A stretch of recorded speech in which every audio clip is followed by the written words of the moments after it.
네, 오늘 12장 마지막 부분입니다. 25절부터 끝절까지. 오늘 내용은 비교적 좀 수월한 내용들입니다. 그래서 구약에 있는 내용들을 히브리 기자가 어떻게 인용해서 지금 설명을 하고 있는지 좀 집중적으로 좀 살펴보도록 하겠습니다. 구약의 내용들을 상당히 많이 반복하고 있죠. 마지막 부분에. 히브리서 전체에 걸쳐서 다 그렇지만. 자, 히브리서 12장 25절입니다. 히브리서 12장 25절. 너희는 삼가 말씀하신 이를 거역하지 말라. 땅에서 경고하신 이를 거역한 그들이 피하지 못하였거든. 하물며 하늘로부터 경고하신 이를 배반하는 우리일까 보냐. 아멘. 자, 여기에 12장 25절을 읽다가 보면 서로 대비되는 구절이 있죠. 어떤 구절과 어떤 구절이 있습니까? 보면 서로 반대되는 용어들. 우리가 성경 공부를 할 때 성경 구절에 나오는 내용들을 분석할 때 서로 비슷하거나 반대되는 내용들이 이렇게 대비가 되면 그걸 살펴보는 게 중요합니다. 자, 무엇과 무엇이 지금 반대되고 있습니까? 땅과 하늘이죠. 땅에서 경고했다고 표현하고 있고, 또 후반부에서는 하늘로부터 경고했다라는 이런 성경 구절이 있게 되면, 그러면 땅에서 경고한 것은 무엇이고 하늘로부터 경고한 내용은 무엇일까? 자, 이것을 이제 묵상해 보는 것이죠. 그러면 12장 25절 전체 내용이 좀 더 자세하게 이해가 되는 것이죠. 자, 땅에서 경고하시니라고 한다면 땅에서 경고하시니는 누구일까요? 그리고 하늘로부터 경고하신 이는 또 누구일까요? 자, 땅에서 경고하신 이나 하늘로부터 경고하신 이는 공이 다 하나님이시죠. 하나님이신데 하나님이 경고하신 내용이죠. 누구에게 하신 내용입니까? 구약시대에도 역시 하나님의 백성들에게, 신약시대에도 역시 하나님의 백성들에게. 물론 구약시대에는 이스라엘 민족으로 국한되었었고 그 당시에 말씀을 받는 이는 물론 모든 세상을 하신 말씀이지만 이스라엘 민족을 통해서, 그리고 신약시대에는 이제 성도들에게 하신 말씀입니다. 그런데 그렇다면 왜 이것을 땅에서 했다, 하늘로부터 했다 이렇게 구분하고 있을까?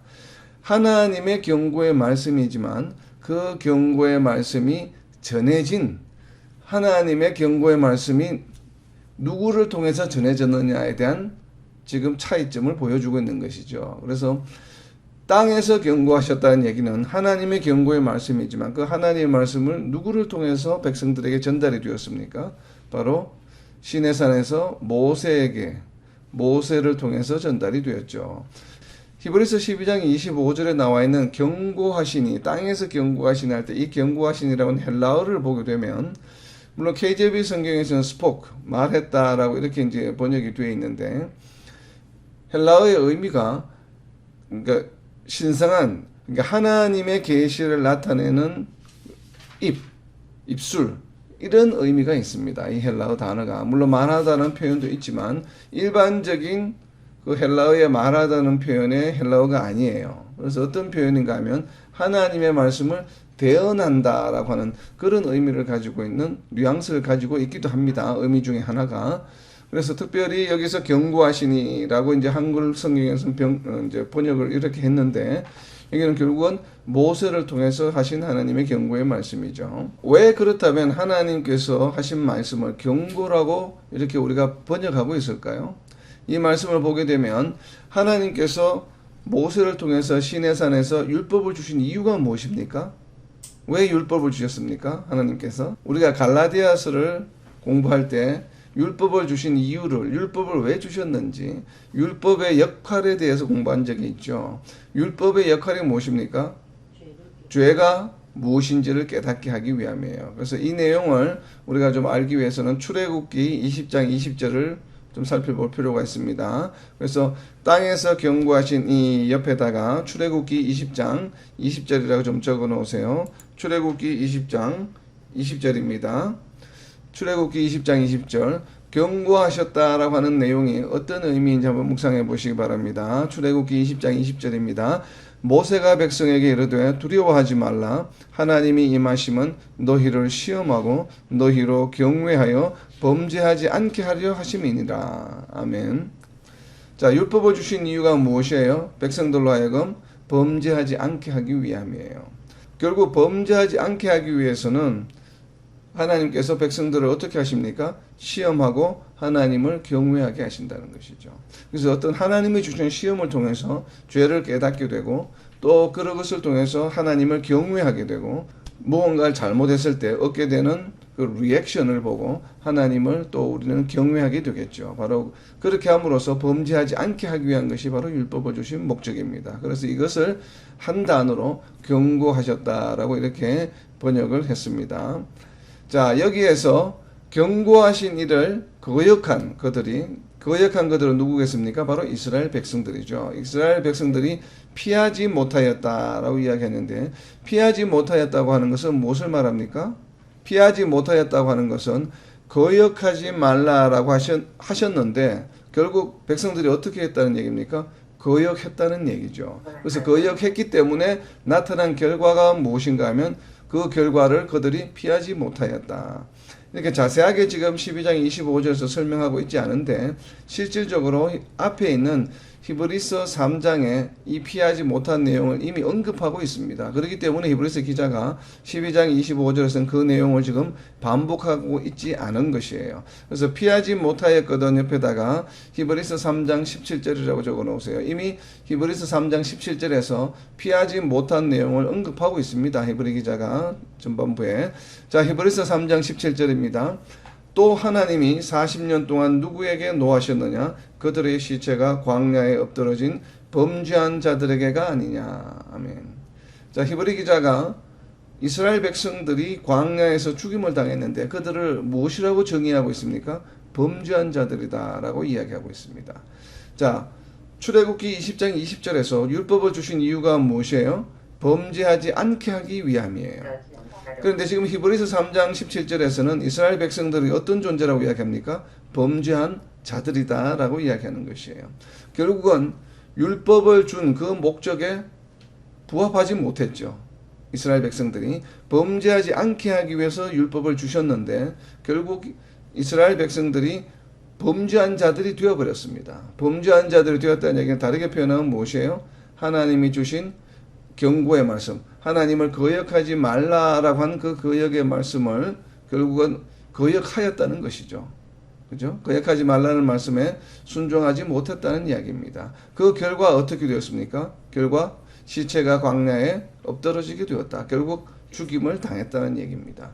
그래서 결국은 하나님께서 해주신 언약의 약속, 약속의 땅에 들어가게 해주시겠다고 하는 그렇게 해서 그 애굽 땅으로부터 인도해 내셨는데 결국은 그것이 이루어지지 못하고 광야에서 결국은 죽임을 당했다고 하는 것이죠. 왜 히브리 기자가 이 이야기를 꺼내겠습니까? 비록 이스라엘 백성을 애굽 땅에서 노예 생활, 즉 죄인의 생활, 노예 생활을 하고 있는 그 중에서 구원해 내셔서 하나님의 약속의 땅으로 지금 인도하여 가는 과정에 있다는 것을 지금 강조하고 있는 것이죠. 그 과정에 있었는데 거기에서 하나님이 거역하지 말라고 하신, 하나님을 거역하지 말라고 하는 그 경고의 말씀을 결국 지키지 못해서 약속의 땅에 궁극적으로 들어가지 못하고 광야에서 죽임을 당했다라고 하는 이 이야기를 지금 상기시키고 싶은 것이에요. 그 이야기는 결국 어떤 의미입니까? 히브리 기자가 가지고 있는 지금 개념은 무엇인가 하면 지금 예수님을 믿음으로 구원을 얻게 된 유대인 크리스찬들이 지금 구약 시대 때의 이스라엘 백성과 같은 그러한 지금 처지에 있다라고 하는 것을 지금 뉘앙스를 보여주고 있는 것이죠. 사실 우리 장로교 신앙과는 조금 우리가 잘 맞지는 않지만 그러나 히브리 기자는 지금 그것을 대비해보고 있는 것입니다. 그래서 비유로 지금 설명하고 있는 것이죠. 자, 너희 조상들을 한번 살펴봐라. 너희 조상들이 비록 하나님의 은혜로 구원을 받아서 애굽 땅에서 출애굽해서 하나님의 약속해 주신 그 땅으로 가고 있었지만 그러나 결국 가지 못한 이유가 무엇이냐? 하나님을 거역했기 때문이야. 지금 그것을 상기시키고 있는 것이에요. 그래서 너희들도 만약 지금 너희가 비록 하나님의 약속의 땅, 천국에 들어갈 그 언약을 받은 구원받은 백성이지만 너희가 그것을 지키지 못하고 만약에 하나님을 거역하고 지금 하나님을 배교하고 다시 유대교로 돌아가게 된다면 어떻다는 얘기예요? 돌아가게 되면 결국 광야에서 죽임을 당한 그러한 처지에 이르게 된다라고 하는 것이에요. 바로 그 이야기를 지금 하고 싶어서 이 이야기를 꺼내고 있는 것입니다. 그래서 그들이 피하지 못하였거든. 이 이야기는 결국 그들이 광야에서 다 죽게 되었다. 근데 하물며 하늘로부터 경고하신. 여기서는 왜 그렇다면 또 하늘로부터 경고하셨다고 이야기하셨냐면 결국 하나님이 하신 경고의 말씀이지만 누구를 통해서 하셨다는 얘기예요? 결국은 예수님을 통해서 그 경고의 말씀을 해주셨죠. 그렇다면 예수님을 통해서 해주신 경고의 말씀은 어떤 말씀일까요? 이제 우리가 이것을 알아야 되겠죠. 구약 시대와 지금 대비해서 이야기하고 있는데, 자, 땅에서 모세를 통해서 해주신 말씀과 그러면 예수님을 통해서 해주신 말씀의 차이는 무엇일까요? 예수님을 통해서 해주신 경고의 말씀은 어떤 말씀입니까? 이 경고해 주신 말씀을 알아야만 그 말씀을 배반하고 그 말씀에 순종하지 않게 되면 우리는 어떻게 될까? 우리 일까 보냐라는 얘기는 결국은 우리는 오히려 더더욱 더 심하게 당하게 된다라는 이런 의미죠. 우리 일까 보냐라고 하는 얘기는. 자, 그렇다면 하늘로부터 경고하신 이 경고의 내용은 무엇일까요? 바로 그 옆에다가 하늘로부터 경고 옆에다가 적어 놓으세요. 그 경고의 말씀은 요한복음 14장 6절에 있습니다. 요한복음 14장 6절 말씀이에요. 지금 예수님을 통해서 하나님께서 주신 경고의 말씀은 어디에 기록이 되어 있냐면 물론 성경 다른 곳에서도 기록이 되어 있지만 특별히 요한복음 14장 6절에서 예수님께서 직접 말씀하셨습니다. 어떤 경고의 말씀인지 한번 표시를 해보시기 바랍니다. 요한복음 14장 6절입니다. 예수께서 이르시되 내가 곧 길이요 진리요 생명이니 나로 말미암지 않고는 아버지께로 올 자가 없느니라. 아멘. 자, 어떤 말씀이에요? 예수님을 통하지 않고서는 하나님께 다가갈 수 있는, 하나님과 함께 할 수 있는 길이 있다 없다? 없다는 얘기예요. 결국 이 이야기를 다르게 표현하면 어떤 말씀입니까? 예수님을 통하지 않고서는 천국에 이를 자가 아무도 없다는 얘기입니다. 예수님을 통하지 않고서는 천국의 기쁨을 누릴 자, 하나님과 영원히 함께 동행할 수 있는 방법이 없다는 얘기죠. 결국 유대인 크리스찬들아, 너희가 지금 예수님을 믿음으로 크리스찬이 되었는데 이제부터는 예수님을 믿지 않고 예수님을 저버리고 너희가 다시 유대교로 돌아간다면 하나님께 나아갈 수가 없어. 그 하나님께 나아갈 수가 없는 결과가 결국 구약시대에 무엇과 비유가 됩니까? 약속의 땅에 들어가지 못하고 광야에서 죽임을 당한 결과가 나타날 거야 라고 하는 것을 지금 다시 강조하고 있는 모습이죠. 이것이 지금 구약과 신약의 차이점이죠. 그래서 신약에서는 예수님을 통하지 않고서는 도무지 하나님께로 나아갈 수 있는 방법이 없습니다. 이것이 바로 하나님이 예수님을 통해서 해주신 경고의 말씀이에요. 그래서 예수님을 통하지 않고서는 아버지께로 올 자가 없느니라. 율법을 잘 지킨다고 해서, 윤리적으로 산다고 해서, 도덕적으로 산다고 해서, 교회에 열심히 봉사한다고 해서, 11조를 열심히 한다고 해서 하나님께로 나아갈 수 있는 방법이 있는 게 아니죠. 하나님께로 나아갈 수 있는 건 오직 무엇입니까? 예수님을 믿음으로 하나님께 나아갈 수 있다는 것이에요. 예수님을 통해서만. 이것이 바로 신약에서 하신 하나님의 경고의 말씀입니다. 누구를 통해서 하셨습니까? 방금 보신 것처럼 예수님을 통해서 하셨어요. 그래서 12장 25절에 하늘로부터 경고하신, 즉 결국은 예수님을 통해서 하신 하나님의 경고의 말씀, 요한복음 14장 6절의 말씀을 배반하게 되면, 즉 예수님을 저버리게 되면 결국은 광야에서 죽임을 당한 이스라엘 백성과 같이 너희들이 그렇게 될 것이다. 그런데 그것이 그렇게 되는 정도가 아니라 우리 일까 보냐라고 하는 얘기는 더더욱 그 벌이 더 심해진다라고 하는 것을 보여주는 이야기죠. 자, 우리 일까 보냐, 이 얘기는 결국 이스라엘 백성이 겪었던 그것보다도 더 심한 형벌을 받게 된다라고 하는데, 그 심한 형벌은 어디에 기록이 되어 있냐면 우리 일까 보냐 옆에다가 계시록 20장 12절 적어 놓으세요. 바로 계시록 20장 12절에 기록이 되어 있습니다. 우리 일까 보냐, 우리가 비록 유대인이지만 만약에 예수님을 저버리고 유대교로 돌아간다라면 우리는 하나님의 벌을 받게 된다라고 하는 것을 나타내어 주는 성경 구절이 바로 계시록 20장 12절에 있습니다. 또 내가 보니 죽은 자들이 큰 자나 작은 자나 그 보좌 앞에 서 있는데 책들이 펴 있고 또 다른 책이 펴졌으니 곧 생명책이라. 죽은 자들이 자기 행위를 따라 책들에 기록된 대로 심판을 받으니. 결국 책들에 기록된 대로 심판을 받게 되어 있습니다. 그리고 결국 이어지는 계시록 20장 이어지는 내용에 보게 되면 생명책에 기록되지 않은 자들은 결국 불못에 던져지게 되죠. 결국은 우리가 생명책에 기록되지 못하게 되면 불못에 던져진다라고 하는 그 이야기가 바로 우리 일까 보냐라고 하는 말씀이죠. 자, 그리고 이어지는 이제 26절입니다. 26절 내용, 26절 내용에 읽을 때 26절과 27절 내용입니다. 자, 먼저 26절 내용부터 읽습니다. 26절입니다. 그때에는 그 소리가 땅을 진동하였거니와 이제는 약속하여 이르시되 내가 또 한 번 땅만 아니라 하늘도 진동하리라 하셨느니라. 자, 여기에 26절에서 이야기한 그 소리는 무슨 소리입니까? 그때는 언제예요?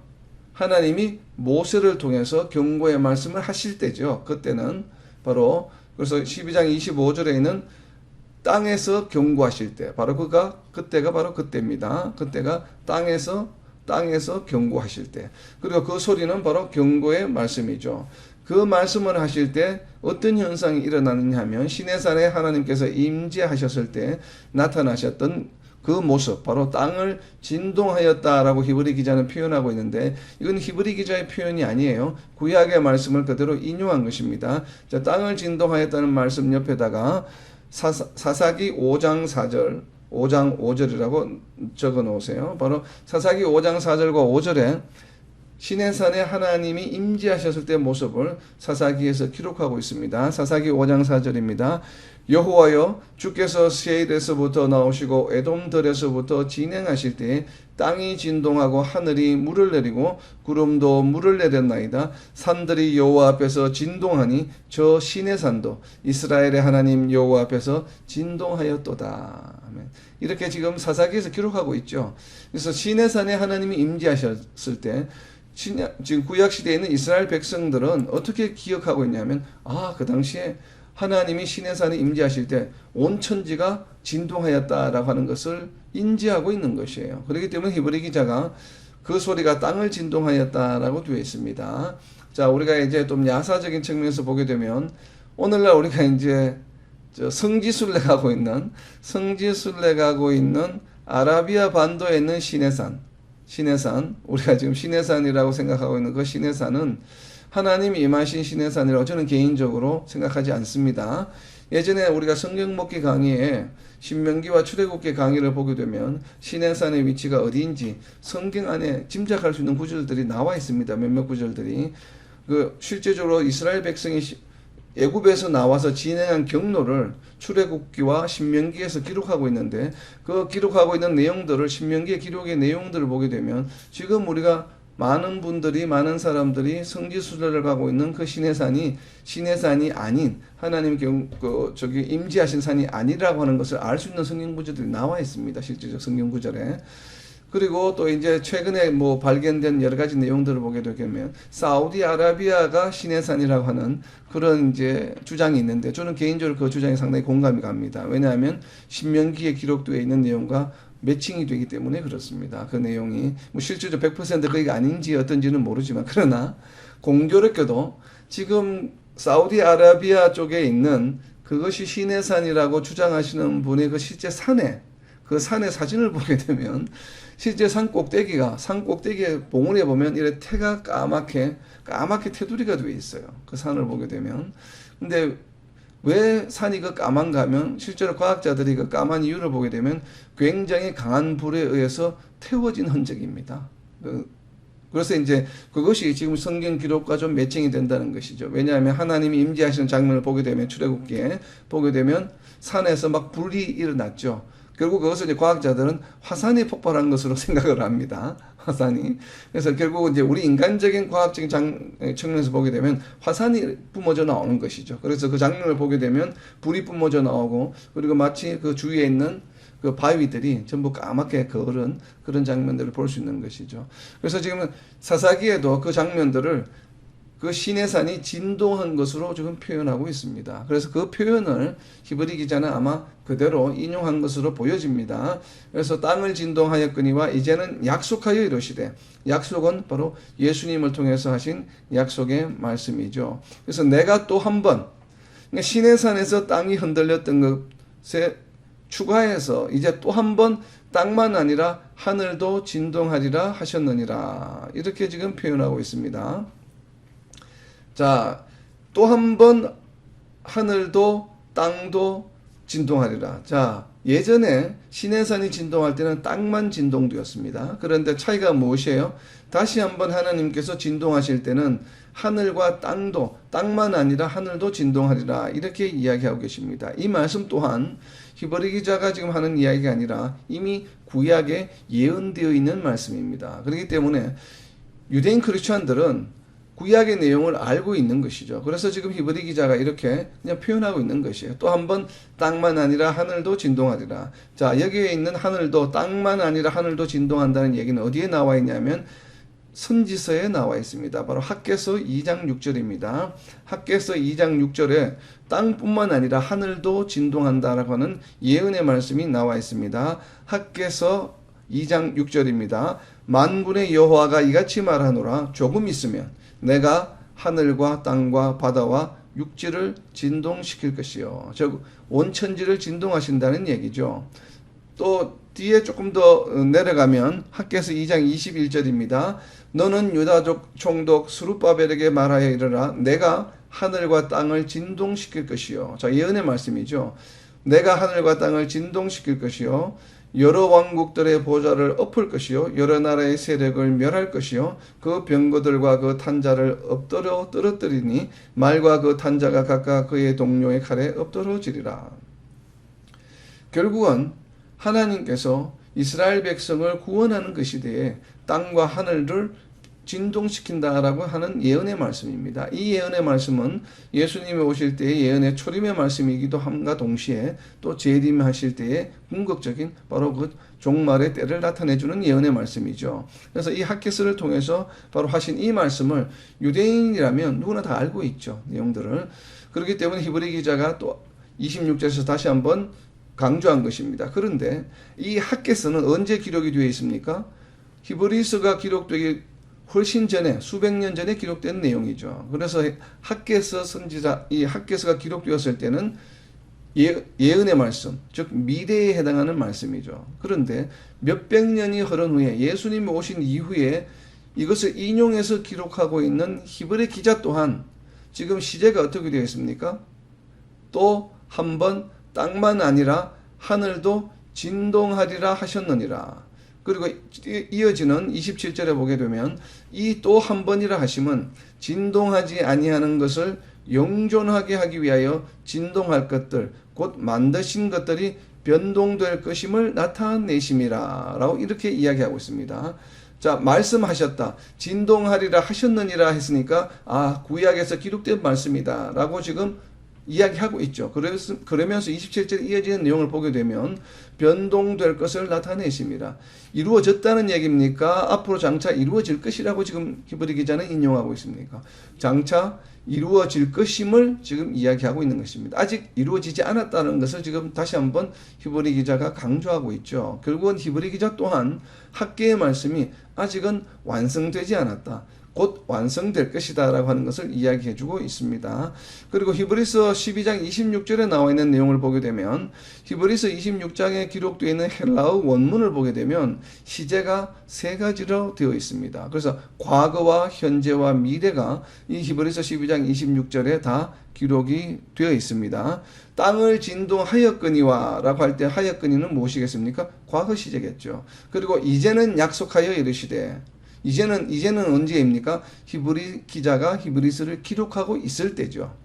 그죠? 그렇기 때문에 현재형입니다. 그리고 한번 땅만 아니라 하늘도 진동하리라. 이것은 미래 시제죠. 그래서 과거와 현재와 미래 시제가 다 기록이 되어 있는 것이 바로 히브리서 12장 26절의 말씀입니다. 결국은 수백 년 전에 학개라고 하는 선지자를 통해서 해주신 하나님의 경고의 말씀, 예언의 말씀을 히브리 기자가 인용하면서 지금 유대인 크리스천들에게 하늘과 땅이 진동될 일이 장차 있을 것이라고 하는 것을 다시 한 번 더 강조하고 있는 내용이죠.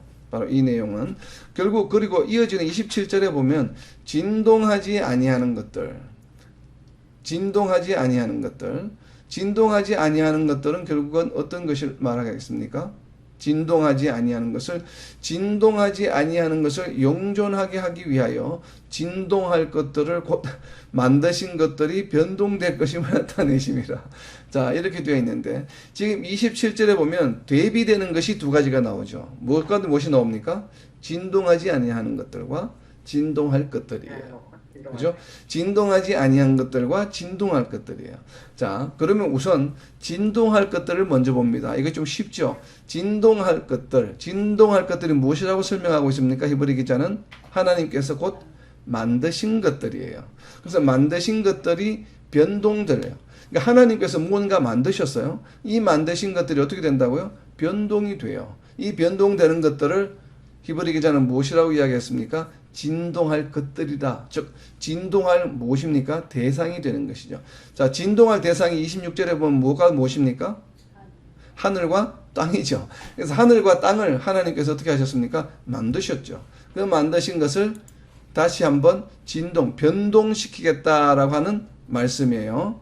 하나님께서 만드신 것이 변동되는 것은 어디에 나와 있냐면 그 옆에다 적어 놓으세요. 만드신 것들이 변동된다라고 할 때 계시록 21장 1절에 나와 있습니다. 계시록 21장 1절입니다. 계시록 21장 1절에 보면 이 진동할 것들에 대한 대상이 나와 있죠. 21장 1절입니다. 또 내가 새 하늘과 새 땅을 보니 처음 하늘과 처음 땅이 없어졌고 바다도 다시 있지 않더라. 아멘. 자, 변동된다는 의미는 무슨 의미입니까? 하나님이 만드신 것들, 진동할 것들의 대상이 바로 하늘과 땅인데 그것이 변동된다는 얘기는 어떤 의미예요? 하나님이 만드신 하늘과 땅이 없어진다는 얘기예요. 변동된다 옆에다 적어 놓으세요. 변동된다는 것은 어떤 의미예요? 없어지고 새 것이 생긴다라고 하는 것이에요. 그러니까 변동된다는 것이 단순히 하늘과 땅이 조금 변하는 것이 아니에요. 아예 무엇이에요? 사라지고 없어져요. 그리고 새로운 창조가 일어난다는 것입니다. 즉 천지 창조가 새롭게 된다는 것이에요. 즉 결국 다시 이야기하면 무엇이에요? 리크리에이션이에요. 창조의 역사가 다시 일어난다고 하는 것이죠. 창조의 역사가. 하나님께서 태초에 무엇을 창조하셨습니까? 하늘과 땅을 창조하셨죠. 그런데 이 하늘과 땅이 창조하신 하늘과 땅이 없어지고 바뀌는 것이 아니라 없어지고 새 하늘과 새 땅을 창조하시겠다고 하는 것이에요. 그런데 이것과 대비해서 없어지지 않고 없어지고 새롭게 만드는 것이 아니고 진동하지 아니한다는 얘기는 무엇이에요? 결국 다시 이야기하면 사라지지 않는다고 하는 것이에요. 하나님이 창조하신 것, 진동할 것들은 무엇이에요? 사라집니다. 아예 없어지고 새로운 것이 만들어지는데 그것과 대비되어서 진동하지 않는다는 것은 진동하지 않은 것들, 그 진동하지 않은 것들의 대상은 무엇이에요? 사라지지 않고 어떻게 된다고요? 영존하게 하기 위하여. 결국 그렇다면 진동하지 아니하는 것은 무엇을 말할까요? 영존하는 것은 무엇이에요? 지금 히브리 기자가 강조하고 싶은 것은 누구를 가리킵니까? 진동하지 않은 것들은 바로 너희들이라는 것이 유대인 크리스찬들을 말하는 것입니다. 하나님이 창조하신 하늘과 땅은 사라져. 그리고 새 하늘과 새 땅이 만들어져. 그렇지만 하나님께서 선택하셔서 예수님을 그리스도로 믿게 하고 구원에 이르게 한 너희들은 하나님께서 세상을 사라지게 하고 새로운 창조를 하신 그러한 변동을 일으키실 그 당시가 되어도 너희들은 사라질 대상이 아니야. 너희들은 어떤 존재인가 하면 하나님과 영원히 함께할 영원한 존재야 라고 하는 것을 지금 강조하고 있는 것이죠. 그렇기 때문에 너희들이 만약에 이러한 너희의 신분을 저버리고 망각하고 예수님을 저버리고 약속을 저버리고 유대교로 돌아간다고 한다면 너희 조상들이 약속의 땅으로 가기 위해서 애굽 땅으로부터 구원받아서 나왔지만 결국 하나님을 거역함으로 광야에서 죽임을 당한 결과와 동일한 결과, 아니 그것보다 더 심한 결과를 맞게 될 것이야 라고 하는 것이 바로 25절에 나와 있는 우리일까 보냐라고 하는 의미이죠. 결국 불못에 던져지게 된다는 것이죠. 단순히 광야에서 죽는 것을 끝나는 것이 아니라 너희는 이제는 만약에 예수님을 저버리고 배교하고 돌아가게 된다면 그냥 광야에서 죽는 정도가 아니야. 우리일까 보냐. 바로 의미가 그거죠. 불못에 던져지게 돼 라고 하는 바로 그러한 경고의 말씀이고, 그리고 또 너희는 하나님이 세상을 완전히 진동시킬 때에 너희는 그 진동의 대상이 되지 않는 하나님과 영원히 존재하게 될 바로 진동하지 않은 그런 존재가 이미 되었어 라고 하는 것을 지금 강조하고 있는 내용이죠. 자, 그래서 이어지는 이제 28절 마지막 구절의 내용입니다. 28절, 29절 내용을 제가 읽겠습니다. 자, 그렇기 때문에 바로 이 진동하지 아니하는 대상은 어떤 대상인가 하면, 그렇기 때문에 인과관계를 나타내는 접속사가 이어지죠. 그러므로는 바로 무슨 이야기입니까? 하나님이 세상을 변동하실 때 창조하신 하늘과 땅은 사라지고 새 하늘과 새 땅을 새롭게 만들지만, 그러나 그것과 대비해서 너희들은 영원히 존재하는 자들이야. 그러므로 다시 한 번 더 자세하게 이야기를 해줍니다. 우리가 흔들리지 않는 나라를 받았은즉. 자, 여기서 우리는 누구 얘기했습니까? 바로 히브리 기자와 유대인 크리스찬들이겠죠. 나라를 받았은즉 은혜를 받자. 이로 말미암아 경건함과 두려움으로 하나님을 기쁘시게 섬길지니 우리 하나님은 소멸하는 불이심이라. 아멘. 자, 여기에도 지금 두 가지의 내용이 대비되어서 강조되고 있죠. 하나는 무엇입니까? 하나님은 마지막에 나와 있는 소멸하는 불이시라. 저 결국 소멸하는 불이시다라는 얘기는 무슨 얘기를 하고 있는 겁니까? 제가 방금 나눈 것처럼 너희가 만약에 배교하고 돌아가게 되면 하나님의 불심판을 받게 된다. 소멸하는 불. 바로 요 하나님이 소멸하는 불이시라고 하는 얘기는 무슨 이야기예요? 하나님은 불로 심판하시는 분이시다라고 하는 것이죠. 그죠? 물론 소멸하는 불이심이라고 하는 이 말씀은 구약에서 하나님을 표현할 때 구약에서 여러 차례 표현된 내용입니다. 소멸하는 불이심이라 옆에다가 적어놓으세요. 신명기 4장 24절입니다. 이것은 유대인이라면 누구나 다 알고 있는 내용이죠. 자, 신명기 4장 24절입니다. 네 하나님 여호와는 소멸하는 불이시요 질투하시는 하나님이시니라. 하나님을 어떻게 표현하고 있습니까? 소멸하는 불, 그리고 질투하시는다라고 이렇게 표현하고 있습니다. 자, 이것이 유대인들이 가지고 있는 하나님의 속성 중에 하나예요. 그래서 하나님은 소멸하는 분이시야. 자, 뒤로 넘겨서 신명기 9장 3절입니다. 신명기 9장 3절. 오늘 너는 알라 네 하나님 여호와께서 맹렬한 불과 같이 네 앞에 나아가신즉 여호와께서 그들을 멸하사 네 앞에 엎드러지게 하시리니 여호와께서 네게 말씀하신 것 같이 너는 그들을 쫓아내며 속히 멸할 것이니라. 즉 소멸하시는 불, 맹렬한 불과 같다라고 이야기하고 있죠. 이 하나님의 속성, 하나님이 소멸하시는 불이시다라고 하는 이 구약의 이 속성의 말씀이 어디에서 완성이 되겠습니까? 하나님의 소멸하시는 불이심을 확실하게 보여주는, 완성해주는 성경 구절이 어디에 나와 있습니까? 바로 성경 마지막에 나와 있죠. 계시록 20장 15절입니다. 계시록 20장 15절에 하나님이 소멸하시는 불이시다라고 하는 이 구약에 나타난 하나님의 속성이 그대로 드러나는, 하나님의 속성이 완성되는, 실제로 하나님의 소멸하시는 불이심이 어떻게 결과적으로 이루어지는지를 보여주는 성경 구절이 바로 계시록 20장 15절입니다. 계시록 20장 15절입니다. 누구든지 생명책에 기록되지 못한 자는 불못에 던져지더라. 자, 바로 이 말씀이에요. 하나님의 심판, 마지막 심판은 불못에 던져지는 것이에요. 그렇기 때문에 구약에서 하나님을 소멸하시는 불이시다라고 표현하고 있는 것입니다.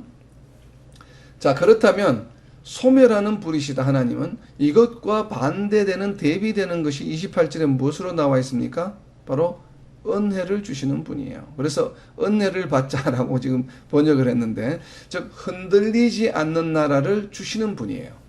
하나님은 소멸하시는 불이심과 동시에 또 어떤 분이세요? 흔들리지 않는 나라를 주시는 분이에요.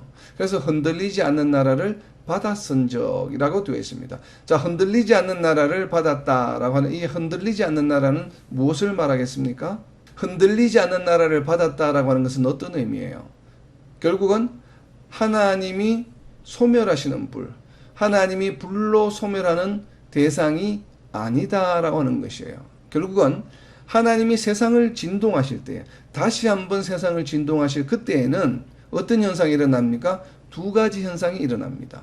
두 가지 현상. 하나는 무엇이에요? 소멸하는 불에 들어가는 그러한 현상이 있고, 또 다른 하나는 무엇입니까? 흔들리지 않는 나라를 누리는 삶. 바로 두 가지의 삶이에요. 하나는 영원히 흔들리지 않는 나라에 살아가는 모습 하나, 그리고 또 다른 하나는 소멸하는 불에 던져지는 두 가지 현상으로 나누어지게 됩니다. 그 이야기를 지금 히브리서 12장 28절과 29절에서 강조하고 있는 것이죠. 결국은 계시록에 예언되어 있는 말씀, 계시록에서 장차 이루어질 이야기들을, 그 일들을 지금 히브리 기자가 유대인 크리스찬들에게 다시 한번 또 강조하고 있는 것이에요. 그래서 하나님은 소멸하는 불이심과 동시에 또 우리에게 흔들리지 않는 나라를 주시는 분이시다. 자, 그렇다면 흔들리지 않는 나라는 어떤 나라입니까? 다시 진동하지 않는 나라죠. 지금 히브리서 12장에 표현하고 있는 내용을 보면 흔들리지 않는 나라 이퀄 무엇이에요? 다시 진동하지 않는 나라, 진동하는 것의 대상이 되지 않는 나라예요. 다시 표현하게 되면 이 흔들리지 않는 나라는 바로 어떤 나라입니까? 계시록 21장 1절에 있는 나라입니다. 계시록 21장 1절에 보게 되면 바로 새 하늘과 새 땅이 있는 나라예요. 그죠? 바로 예루살렘 성이죠. 새 예루살렘 성이죠. 결국 이 흔들리지 않는 나라를 받았다라고 하는 것은 누가 받았습니까?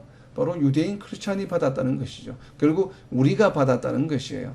우리가 이 흔들리지 않는 나라를 다른 지금 신약 성경의 용어로, 성경에 나타난 용어로 흔들리지 않는 나라는 다르게 한 단어로 표현하면 무슨 나라입니까? 흔들리지 않는 나라 옆에다 적어 놓으세요. 누가복음 17장 21절입니다. 누가복음 17장 21절. 즉 흔들리지 않는 나라를 받았다. 누가 받았어요? 성도들이 받았다는 얘기죠. 그럼 성도들이 받은 흔들리지 않는 나라는 어떤 나라인가 하면 누가복음 17장 21절에 나와 있습니다. 어떤 나라인지 표시를 해보시기 바랍니다. 또 여기 있다 저기 있다고도 못하리니 하나님의 나라는 너희 안에 있느니라. 여기서 너희는 누구입니까? 성도들이죠. 자, 성도들이 받은 나라는 무엇이에요? 무슨 나라입니까? 바로 하나님의 나라예요. 하나님의 나라가 무엇입니까? 다르게 표현하면, 한 단어로 표현하면, 하나님의 나라를 한자적으로 표현하면 무엇이에요? 하나님의 나라, 천국이죠. 천국이 바로 한자적인 표현이죠. 천국이. 그러니까 우리말로 표현하면 하나님의 나라, 한자적 표현을 하면 천국이죠. 그래서 결국은 천국이 어디에 있다는 것입니까? 우리 안에 있다. 이 얘기는 무엇이에요? 천국이 이미 우리와 함께 하고 있다고 하는 것이에요. 그래서 하나님의 나라는 눈에 보이는 것이 아니에요. 그래서 지금 12장에서 계속 이야기하고 있는 손에 만져지는 신의 산과 대비되는 것은 하나님의 나라는 손으로 만져지는 것이 아니에요. 왜 그렇습니까? 우리 안에 있는 것이기 때문에 그래요. 신의 산처럼 눈으로 보고 손으로 만질 수 있는 것이 아니에요. 천국은, 하나님의 나라는 지금 우리의 어디에 있다고요? 우리와 함께 있다. 우리 안에 있다라고 하는 것이에요. 왜 우리 안에 있다고 이야기합니까? 우리 안에 누가 계시기 때문에? 성령이 우리 안에 계시기 때문에. 그리고 우리가 어떤 존재이기 때문에? 예수 그리스도로 옷 입은 존재이기 때문에. 예수님과 성령이 우리와 함께 하시기 때문에 이미 우리는 어떤 존재예요? 예수님의 인도하심을 받고, 그리고 성령의 인도하심을 받고 예수님께서 우리의 삶을 살아가는 존재이기 때문에 우리는 이미 누구와 함께 동행하고 있습니까? 하나님과 함께 동행하고 있는 것이에요. 그렇기 때문에 하나님의 나라가 우리 안에 있다라고 지금 예수님께서는 말씀하시고 계시는 것이죠. 결국은 흔들리지 않는 나라는 무엇을 말합니까? 하나님의 나라예요. 그렇기 때문에 우리는 어떤 존재입니까? 우리의 신분은 무엇이에요? 아이덴티피케이션은 하나님의 나라를 소유한 자예요. 그렇기 때문에 이것을 바울 사도는 무엇이라고 표현하고 있습니까? 빌립보서 3장 20절입니다. 자, 우리는 어떤 신분을 가지고 있냐를 바울 사도는 이렇게 표현합니다. 빌립보서 3장 20절입니다. 그러나 우리의 시민권은 하늘에 있는지라 거기로부터 구원하는 자 곧 주 예수 그리스도를 기다리노니. 우리는 어떤 존재예요? 하늘의 시민권을 가진 자예요. 우리의 패스포트가 뭡니까? 하늘이에요. 하늘. 천국. 하나님 나라의 패스포트를 지금 가지고 있는 것이에요. 그래서 하늘의 시민권이 하늘에 있다라고 이야기합니다. 우리의 시민권은 어디에 속해 있습니까? 한국이나 미국이나 인도에 속해 있는 것이 아니에요. 우리의 시민권은 어디에 속해 있습니까? 하늘에 속해 있는 존재예요. 그렇기 때문에 세상과 구별되어 있는 존재, 흔들리지 않는 나라, 하나님의 나라를 소유하고 있다고 하는 것을 지금 히브리 기자는 강조하고 있는 것이죠. 자, 우리가 지금 나누고 있는 이 하나님의 나라가 너희 안에 있다. 그리고 하늘의 시민권을 소유하고 있다. 그리고 히브리 기자가 이야기하고 있는 것처럼 이것은 흔들리지 않는 나라다. 이렇게 표현하는 것은 신약의 개념이 아니에요. 많은 성도들이 우리는 이게 신약의 개념이구나. 예수님께서 오시고 나서 생긴 새로운 개념이구나. 이렇게 생각하는 경향들이 있는데 신약에 나와 있는 모든 내용들은 제가 반복하지만 구약에 다 예언되어 있는 말씀들입니다. 그래서 구약과 신약은 하나죠. 자, 이것이 어디에 기록이 되어 있냐면 우리가 지금 누리고 있는 우리가 받은 흔들리지 않는 나라, 하나님 나라는 영원하다라고 하는 표현은 이미 다니엘서에 나와 있습니다. 예언되어 있는 내용들입니다. 자, 다니엘서 7장 18절입니다. 성도들이 지금 히브리서 12장 28절에 이야기하고 있는 너희가 성도들이 흔들리지 않는 나라를 받았다라고 하는 것은 신약의 개념이 아니에요. 그 옆에다 적어 놓으세요. 다니엘서 7장 18절. 이미 성도들이 이런 나라를 받는다라고 하나님께서는 약속해 주셨습니다. 자, 다니엘서 7장 18절입니다. 지극히 높으시니가 누구입니까? 하나님이죠. 지극히 높으시니의 성도들이, 자, 우리 누구를 말합니까? 유대인 크리스찬이자 우리들이죠. 성도들이 무엇을 한다고요? 나라를 얻으리니. 어떤 나라입니까? 흔들리지 않는 나라예요. 나라를 얻으리니 이 나라는 어떤 나라예요? 그 누림이 영원하고 영원하리라. 성도들이 지금 누리는 나라를 얻습니다. 누가복음 17장 21절에 있는 것처럼 예수님께서 하나님의 나라는 너희 안에 있느니라. 이 말씀은 무엇을 인용한 것이에요? 결국은 다니엘서 7장 18절을 인용하신 말씀이에요. 예수님께서. 성도들이 지극히 높으신 이 성도들이 나라를 얻었다는 얘기가 바로 무엇이에요? 너희 안에 있어. 그래서 너희가 예수님을 믿고 죄를 회개하고 예수님을 믿으면 성령을 선물로 주셔. 왜? 하나님 성도들이 나라를 얻어야만 하기 때문에. 나라를 얻었다는 얘기는 무엇이에요? 성령이 우리와 함께 내주하시면 이제는 다시는 구약시대 때 애굽을 나와서 출애굽을 해서 약속의 땅으로 가다가 중도 낙마를 했습니다. 광야에서 죽임을 당했습니다.